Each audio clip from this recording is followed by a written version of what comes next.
बिटशाह हैदराबाद 18 अक्टूबर जलसे में शिरकत ऐं कारसाज़ जे शहीदनि खे भेटा पेश करण लाइ शहीद बेनज़ीराबाद खां निकितल सिपाफ जो प्यादल मार्च सिपाफ सिंध जे डिप्टी जनरल सेक्रेटरी वसीम रज़ा जमाली ऐं शहीद बेनज़ीराबाद डिवीज़न जे सदर ख़ालिद लिगारी जी अॻुवाणी में बिटशाह पहुची वियो।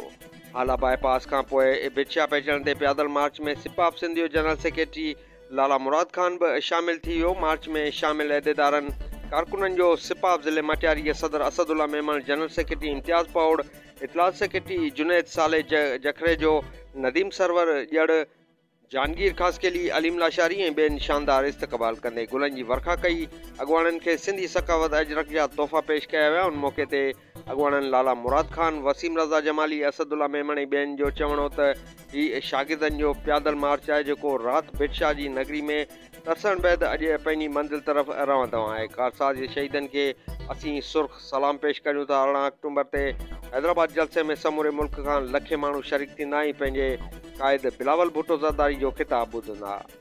बिटशाह हैदराबाद 18 अक्टूबर जलसे में शिरकत ऐं कारसाज़ जे शहीदनि खे भेटा पेश करण लाइ शहीद बेनज़ीराबाद खां निकितल सिपाफ जो प्यादल मार्च सिपाफ सिंध जे डिप्टी जनरल सेक्रेटरी वसीम रज़ा जमाली ऐं शहीद बेनज़ीराबाद डिवीज़न जे सदर ख़ालिद लिगारी जी अॻुवाणी में बिटशाह पहुची वियो।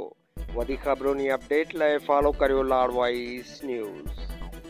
जमाली ऐं डिवीज़नल सदर शहीद बेनज़ीराबाद ख़ालिद लिगारी जी अॻुवाणी में शागिर्दनि जो काफ़िलो हैदराबाद जलसा 18 अक्टूबर जे ॾांहुं निकितो आहे बालू जे कुबन मां। हिननि जो हिकिड़ो मक़सदु आहे शहीद कारसाज़ वाक़े जे सैकड़ो शहीदनि जी यादि में